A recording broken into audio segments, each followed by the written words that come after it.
Una goes before Pike, now that he's back, and confesses that she's an Illyrian. She hid her augmentations, enlisted in Starfleet, lied about where she was from, and has committed offenses. She is resigning her commission and submitting herself for disciplinary action, asking only that her sincere desire to be in Starfleet be taken into consideration.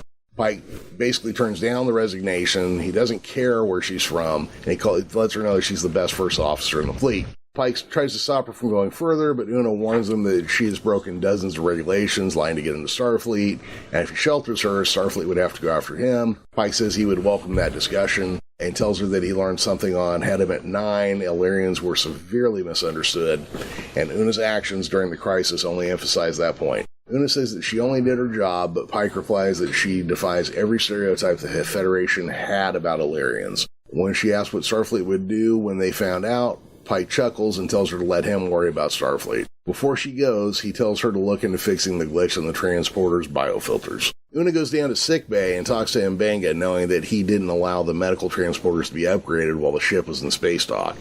She suspects that's because Mbenga didn't allow them to do so, and reveals that Hemmer's diagnostics showed that something was being kept in the pattern buffer. And whatever it was, he had to preserve it, even if it meant killing everyone else on the ship. Mbenga denies that was his intention and says it was an accident.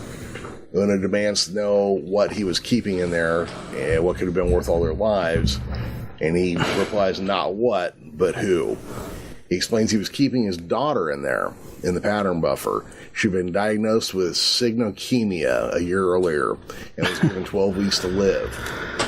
He notes that he, as chief medical officer aboard the Federation flagship, one would think he would be able to do something about it, but nothing he has tried has worked. He explained there was no limit to how long a pattern could be kept in the buffer, only having to materialize them regularly. In the buffer, Rukia did not age, and the disease did not progress. I don't know, man. It felt a little weird that they introduced this thread, like at the end of this episode. But I can recall when we watched the trailer, the last major one, we kind of talked about how to get demoted from chief medical officer to, just to whatever he was by the time McCoy got there. And I was just thinking tonight, watching this, like, maybe this is it. Maybe this is the reason. I could see this real easily coming back. Yeah.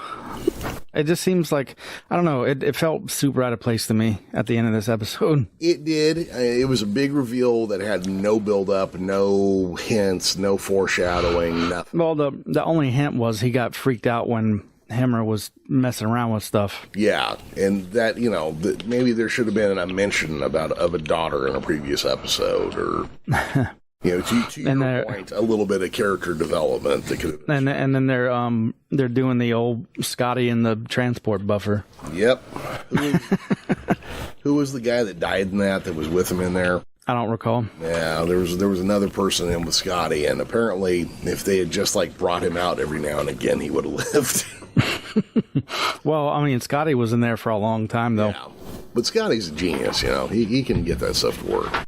He's going to say goodbye to his daughter, but Una surprises him by saying, "No, we're going to give you a dedicated power source direct from the warp core to ensure like this nothing happens." She says she looks forward to meeting his daughter one day. After she leaves, Mbenga activates the privacy screen in his office and brings Rukia out of the buffer and picks up a story he was reading right from where he left off. Rukia protests that he had read that story 100 times, but the doctor jokes that perhaps the story's ending could change. In her quarters, Una dictates an entry in her log mentioning how people had things to hide, yet were revealing themselves.